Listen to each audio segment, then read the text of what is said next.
Welcome back to another episode of Beyond Rockets. In this episode, I sit down and talk with the owner and photographer of White Rabbit Studios that began as a love for capturing people and places and has evolved into a passion for providing top-notch film photography, cinematography, and DJ services. First off, thank you for taking the time to sit down and talking with me. Would you like to introduce yourself and tell us a little bit about what you do? Sure. Thank you so much for having me. My name is Ashley Vaughn, and I've been a photographer here in Huntsville professionally for 13 years. And what started, like you said in the intro, as just a love for capturing little things here and there has now evolved into providing services for people who are really appreciative of the artistic endeavors behind photography. Are you originally from Huntsville, or did work or family bring you here? I was born in Savannah, Georgia, but pretty much grew up here most of my life. My dad's military career brought us here. What was your background prior to White Rabbit Studios, and do you think some of that background maybe helped you for what you do now, or is your background completely different? Well, I was going to school to do theater, actually. So, and then I'd always just done photography. We found these old family photos recently of my sister. I think it was her first birthday, and you can see a 35 millimeter little purple camera I had sitting next to me. So it's always kind of been there. My dad was a photographer, and so he kind of instilled the idea that, you know, life is so beautiful that it needs to be captured. And so I just kind of took that and ran. And then, started it about a year after Andy and I started the record store. I was like, well, why don't I just try it out? And so I did. So I know that you opened up your first brick and mortar in 2007 at Low Mill. When did the idea actually first come to, like you said, was that a year before that you started kind of like having the idea, or like how long prior did you have the idea, like maybe I could do this for a career or for more than just a passion? Yes. So I would meet with clients outside of the record store. There was like a little settee. This was when we were in the Flying Monkey second floor of the mill. And so I just kind of had like a little couch area and a table with samples and like I remember that there was a real cute like pendant light there. And so that kind of got me excited with the idea of I could actually turn this into a career. And then once they opened the first floor studios of Low Mill, I found like it was like a little tiny corner. I was looking at the third floor. I think if I remember correctly, they built the third floor out first, and then they came back down to the first floor. And I was going to do a third floor studio, and then the first floor got done, and there was like a little tiny studio 110, and it was a little bit smaller than the rest of the studios. I walked by it, and the light it got, everything, I just like fell in love. And so I went and applied for it and got it. So wow. So I know that the Low Mills played a huge part in kind of, I mean, like you mentioned a lot in your website talking about you and about the company. How important do you think a place like Low Mill was how you were successful, or do you think you could have been successful if in just other endeavors or other places you would have actually operated and worked out of? That's a really good question. I think Low Mill gave me the confidence to be able to put money down into a studio to see what would happen. Yeah. I first went up to the mill doing Crash Boom Bang Theater, was a theater troupe that was up there. We were just kind of an independent theater group that did a lot of really zany things. We wrote, directed, produced everything from the ground up. And while I was there all the time for that, we saw a space come available to rent for the record store. And then that was just like, we saw how successful that was. And then when like I said, they built the third floor out and then the first floor, I was like, well, why don't I stop meeting outside of the record store and see if I can get my own four walls? But I think because Low Mill is so cultivated around artists that it allowed me to, I guess, not be as nervous as taking that step. Yeah. And it kind of was like, well, this is my second family. Yeah, and like everyone there is doing something creative. Yes. So like I can do something creative too and also be here. Yes. And it then, it just allowed me to build up the confidence, and it allowed me to build up my portfolio. And it's just a great place to meet people. And it was just a really good spot to, put my logo on first it was on the glass. Now it's, I moved into we split 4,000 square feet. So I moved into a 1,000 square foot studio in 2 Januaries ago. And so now my logo is like outside over the glass garage door, and I'm just like, wow, I never would have thought. Yeah. Never. So where did the name originally come from for White Rabbit Studios? I love Alice in Wonderland. Some people try to be like, oh, is it deep? Like the white light hitting the lid. I was like, no, it's just I like Alice in Wonderland. So I think a big thing that kind of separates you from other photographers in town is that you primarily shoot on film. Mm-hmm. Why do you prefer film, and what does the film allow you that maybe digital can't? Well, nothing beats film. I learned photography on film. There was no digital when I first started photography, or even when I was a kid playing around. So I think it's just comfortable. And it's what I learned on, and it's how I knew to allow the light to hit the emulsions is a lot different. Like when you are metering for a film photo, you typically meter for the shadows, so you can make sure all your dark spots and areas in the shot are going to be, there. Whereas digital, you're metering more for highlights or midtones, so you don't blow out your highlights. And so I just think that when you compare the two, you're actually working with like physical silver versus pixels. Yeah. And there's just something tangible there that digital doesn't quite have. Digital's super convenient though. Like Yeah. I'm not hating on digital at all. It's such an easy thing just to snap with the digital Yes. camera and be like, Yes. oh, like, and especially now, like, I mean, I have a Sony A7 III and I can Nice. shoot on that and then connect it right to my phone, transfer the photo over, and Yeah. have it posted within the same hour. Yeah, easy peasy. And it's no problem. It's easy. And like you said, I mean, it's just convenient. Yeah. I think that's why I feel like nowadays a lot of photographers kind of stray away from film is because it is a lot more work. It takes a lot more time. And I think you have to put a lot more into it, into the craft behind it. I think there's a lot of craft you find in digital too, but I mean, just the overall process. It's not just a click and edit and go. It's like I have to really set the scene before I can even take the picture. Yeah, and it helps me keep really engaged with the scene. It allows, I usually do a general light reading whenever the scene changes, get an idea of what my metering boundaries, so to speak. And so I kind of know where I can play and where I can, where I'm going to have to push it a little bit, or where I would maybe need some artificial light with flash or whatever. And then I will say though, as far as like, the beauty about film is there's not much post-processing that needs to be done. My personal favorite choice of film is Portra 400. It's a Kodak brand. And it just nails those skin tones perfectly. It really harnesses the light really nicely. And where we are in the Southeast, we have like a lot of those lush greens, and it holds those colors so true to life. And, if I were shooting out in the desert, then I would probably maybe do more of like the Fuji 400H, even though that film just got discontinued and a lot of photographers are really upset about it. But and then like if I were going down to the beach or I was shooting at a carnival, then I'd probably do some poppy color punches with Ektar. So it's just really cool because, film, if you choose the right stock, it can really help play into your scenery a lot more. And I really enjoy that. And I use I use Sutherland's. They're a local company, love them to death. And so I'll drop my film off, and then they'll have, like, I just dropped off 34 rolls from my last wedding, and they had it to me in a day. Oh, wow. So I'm able to get it to my clients. Normally my post process, I tell my clients about 2 weeks from your wedding day, I'll get you your gallery.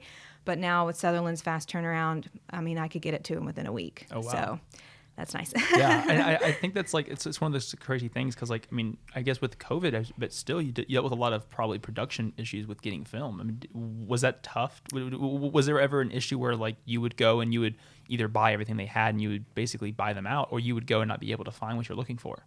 I'm part of a film supply club, which you just sign up and they give you like a discount on film if you buy in bulk. So I'm kind of a hoarder anyway.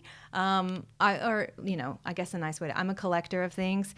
So I also collect film. And so I, knock on wood, have never been without film. Okay. I always make sure that my supply, I usually order about 4 times a year. Okay. I do big bulk orders just to make sure I have it because, like I said, some weddings, I'm going to use 30 rolls of film.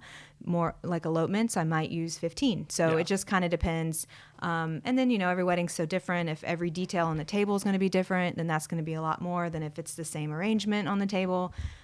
So Yeah, I just make sure I'm never without it. So you mentioned a lot, like you were throwing around this, like your knowledge of the film and different kinds of film and all that sorts of stuff. Is that knowledge something that you just taught yourself, or did you have somebody kind of like a mentor or somebody that you, because I mean, see, you grew up taking photos on film, so you've had a lot of experience taking it, but is that something you just self-taught, or did someone kind of like guide you, or did you read up on this, or how did you kind of gain that skill? My dad taught me photography originally. As far as like learning the film stocks, that was just trial and error. It was just, let's see what happens if I shoot this film today. And then one thing my dad taught me to do was write down everything, like what I took a photo of, what my lighting conditions are. And that's something that most traditional former photographers like just do anyway. Yeah. It's how you can learn if your camera has a malfunction. It's how you learn how to meter properly or when you can push it. Like most of the time you don't want to handheld anything lower than 60, but I push it sometimes. I can do 40 handheld. But it's taking those kind of notes that made me realize, oh, I really like the way greens are with Portra, or I really like the way soft pastels are with Fuji. I mean, of course, in every niche of anything, there's going to be groups of people who are talking about it. So when I was more active on Facebook, I was in a lot of photography groups and, became friends with a lot of West photographers that shot out West, and then they would primarily use Fuji. So then I would try Fuji down here, and it turned the greens more cyan than I liked. Yeah. And so I was like, but I just think there's a time and a place, and you learn what your eye sees and what your eye likes, and then you hope that that's what your clients are going to like. Yeah, and I think like you said, it's kind of hard. I feel like it's almost hard sometimes too if you're in it every single day to kind of take those notes. But it's important when you take those notes, because then you can look back on like, oh, I had a big shoot last week or 2 weeks ago. Oh, that picture didn't turn out exactly what I wanted to, and now I have a note that says, okay, I kind of did it like this. Okay, maybe I should try it like that next time. And then you're able to kind of adjust and adapt. Because I mean, everything's the scenery you're taking is always adapting and always changing. Oh, I mean, for sure. Like you just never know where the wedding could take you, or just what you should capture and when. Yeah. And sometimes the best photos are ones that you don't even expect. Right. I absolutely agree. And sometimes in the photography world, you get people who are very tense about you're copying me or something like that. But when you think about it, there's no way the same scene can be replicated by two photographers. Yeah. No, they're not standing in the exact same spot. They're not using the exact same gear. And even if they were, that light changes like that. Yeah. And so, it's just kind of, it's nice to be aware that you're inspired by people without thinking that someone's copying you or whatever, because the world's just too small to think like that. There's like a book called Steal Like an Artist, and it's like everything that's like could kind of be created probably has been, but it's just a matter of like, and you never know what you're doing that someone else has probably already done. Oh, for sure. And so like nothing's really original, but it's just a matter of like your perspective and your ability to make that something new for you. And your interpretation. Yeah. So I know that in 2018, you actually had a huge thing that was presented to you, an incredible opportunity, and you were able to capture the Scout Guide. How have you benefited from this opportunity? And for those who may not know what the Scout Guide is, can you kind of explain a little bit about it? Sure. The Scout Guide is a nationwide brand that celebrates local businesses in the communities.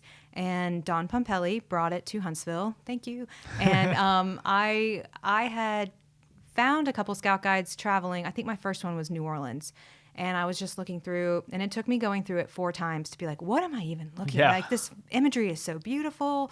What is this? And then I realized, oh, it's a collection of editorials, like, so to speak.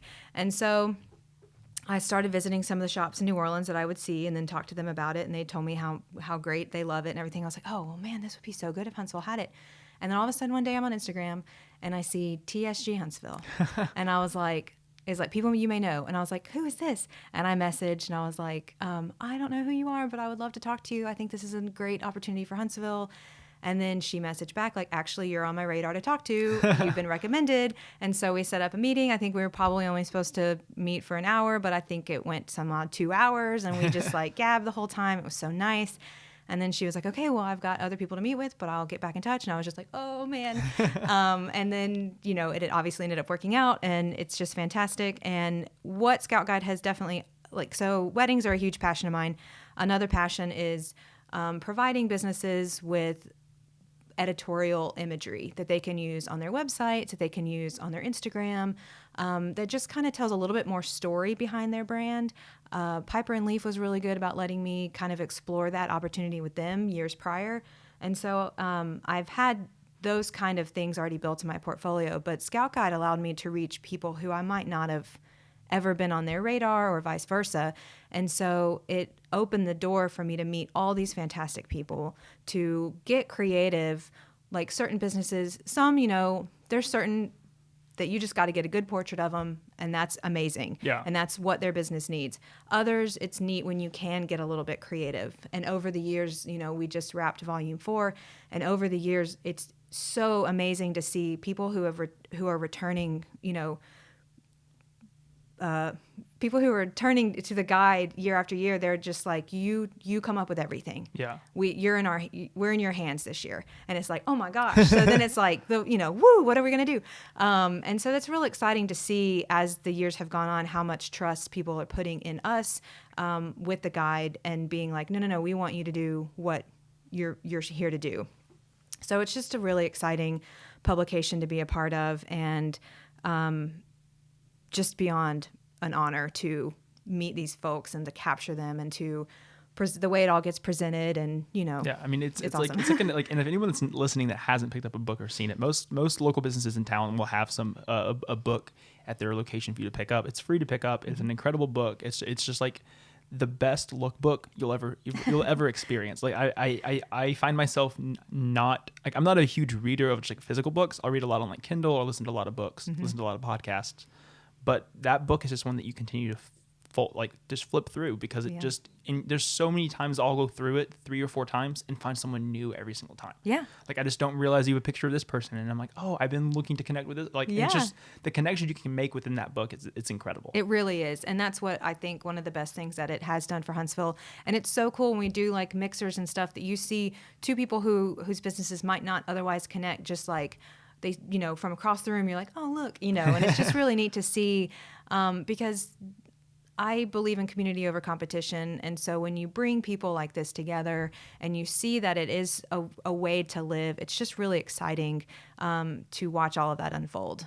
So when you first started the business, I guess it was you already had one business sort of started with Vertical House Records, but you quickly, within the first year or 2 of you starting that, you started White Rabbit Studios. What interested you the most about being your own boss? Oh, everything. I remember sitting in class one day, in an English class one day in particular, and just being like, man, why am I here? Like, this is just not where I'm meant to spend my time. I'm taking these classes to teach drama, to teach theater. No, that might be cool, but that's not, I'm probably not the best teacher. And then I was like, well, why don't I just explore photography? And I was like, well, why do I need to go to school for that? Why can't I just learn that on my own time? Yeah. And so I think it's just, one of the things that drew me to it is, I personally don't think we're put on this earth to work all the time.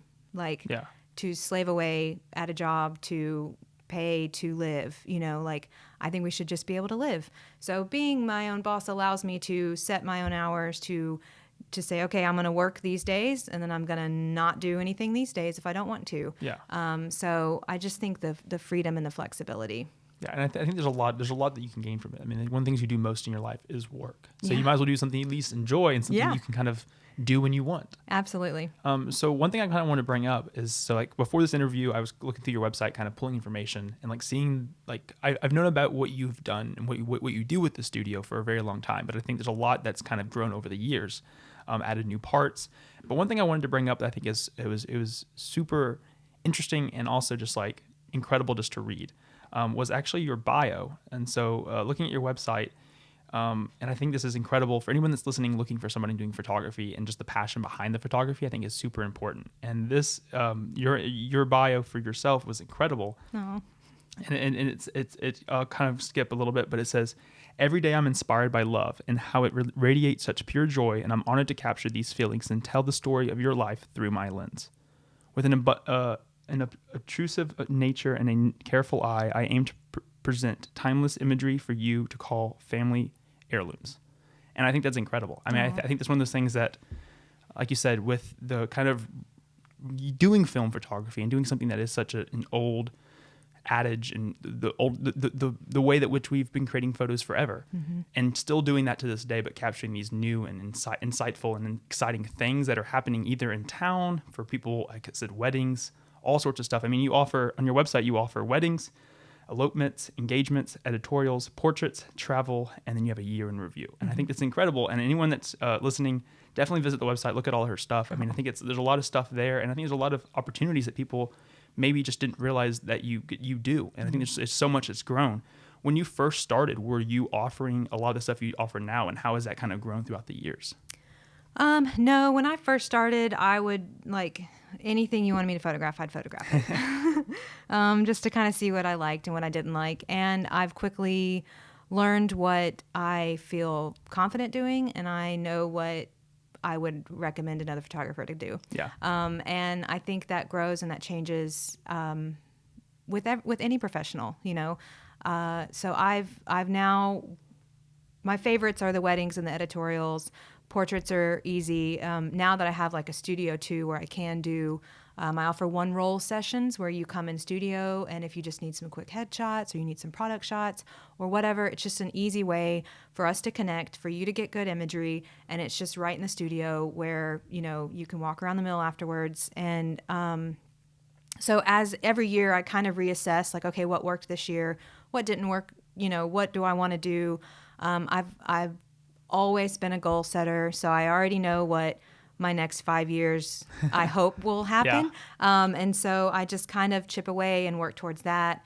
And it's just something that I can't turn off. I can't turn off I can't not think about what the next 5 or 10 years, what I want it to look like. And so I could change. What if one day I wake up and I don't want to photograph weddings? Doubt it, but you never know. I'm never going to say never. So it is interesting to see how things have changed and what I've grown more wanting to photograph, So looking at this journey over the last, 11 years more. You've been on this journey for a long time, doing from the business, from kind of having that background with Vertical House Records, starting that with Andy, and then going from there. How much? What is something now that you know in this journey, in this process, that you wish you would have known when you first started? Patience. Patience is key, which is something I'm always having to teach myself. When I first launched, it was well, why am I not booked every weekend? Why am I not, the number one photographer and everything? I was well, I just started, Yeah. And I actually started with a partner. It was a friend from high school, and then she moved, so we split the business and everything. Everything's fine, but it was just one of those things. At one point in our partnership, I wanted to start introducing the film when we were both still shooting digital, but she didn't really know how to do that, and so it was one of those things that it was well, where do we go from here? And we worked through that, and we figured it out. And then when she moved away, I was okay, this is my time to shift to the film and really make it work. And so learning those processes of what works and what doesn't work was awesome with a partner. It's a little harder when it's just me because I am inner conflict all the time. But I actually forgot. What was your question? What is something that you know now that you wish you would have known? Patience. Yes, right. And so, knowing that I'm not going to, I was just said, I have a 5-year goal plan. Yeah. Knowing that tomorrow I'm not going to wake up and have met my 5. Yes, that it's going to take time. It's going to take struggle. It's going to take life lessons. It's going to take all kinds of time to get there, and just to let that happen and to let it play out, because I am just the type of person where I want it to happen instantly. I like that instant gratification, but that's just not always the case. Yeah. And so patience is something I'm often having to work on with myself. Over this journey, how much of your success would you contribute to being in the right place at the right time, and how much would you contribute to your hard work? Mm-hmm. That's tricky, because I'm totally I have the mindset of, if it's meant to be, it'll be. I work hard, but I also don't fight. If something's not working out, I'm not going to fight it. I'm just going to let it go, or maybe it's not time yet or whatever.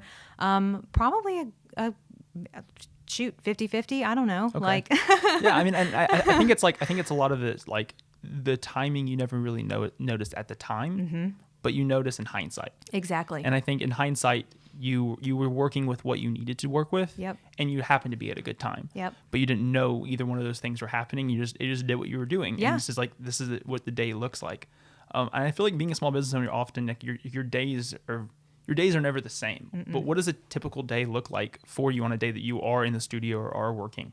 Okay. So I have a couple of ways. If I don't have a shoot scheduled, then I come in the studio, I answer emails. If I haven't gotten like stuff on Instagram, I'll work on Planoly and getting stuff scheduled out.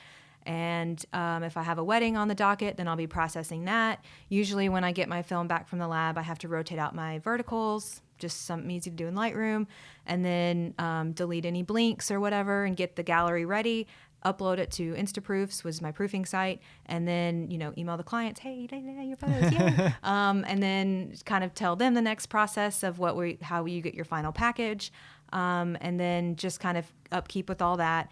And then if I do have a studio or I have a shoot in the studio or on location or whatever, then, probably 3 hours before the shoot, I go ahead and make sure I have all my bags packed and the film's ready and everything. And then I just kind of pump myself up and get ready. And then if it's in the studio, usually I have multiple color backdrops. So by that point, we've decided on kind of what color we're going to start with.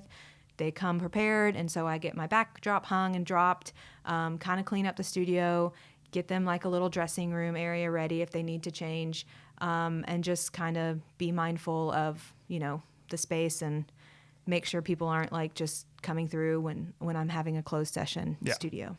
So one thing you kind of mentioned just like earlier was you've been able to kind of do different skills along this journey and kind of add things to your portfolio. Like the Scout Guide's been a huge addition to your portfolio. And I think one topic that I've recently kind of, I don't know how I got on it a lot, but I watched a YouTube video and it was talking about how Instagram is not your portfolio. What is your opinion on the benefits that Instagram does offer you to be able to showcase your photos, but also why having maybe a other portfolio either on your website is also a very important thing? I am a huge advocate for web design still. Like I think there's nothing touches a good website.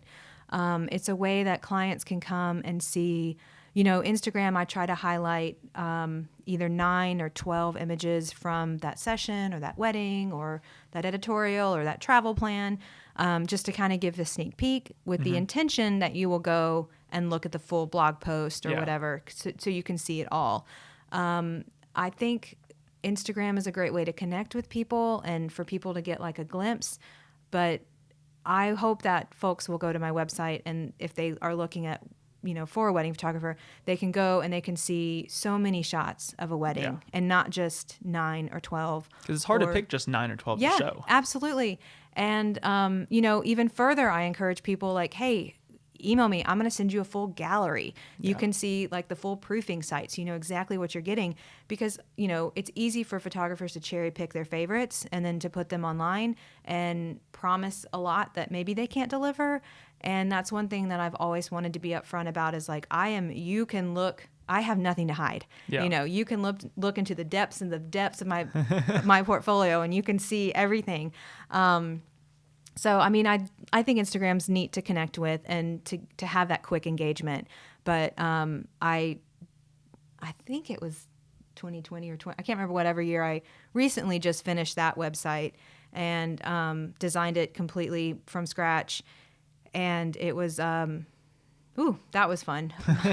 My husband's a graphic designer with Web Cognate Minor. And so he was like, I can help you. And I was like, no, I want this. I have to do this myself. This is me. This is going to be my website. And, I asked for a few opinions and stuff. And some people were like, it's a lot. And I was like, well, I mean, how do you... I have a lot to show. How do I encompass, cinematography, film photography, DJ service, without being... I gotta have 5 pages. I gotta be able to showcase, because like you said, I want someone to be able to come in and see from start to finish what the project looks like. Because you said, I mean, you get to pick and choose your favorite 9 or 12. Yeah. Sometimes it's a hard decision to choose just 9, but also you can also have a really bad shoot and choose nine good shots. Yeah. So you have the extremes of both ends. Yeah. What advice would you give to someone that's listening, that's interested in starting their own business, but not really sure how to start it, and kind of scared of what the future might hold? Oh gosh, I mean, the future's scary, whether you own your own business or not. So just do it. Just try it. I mean, what do you have to lose?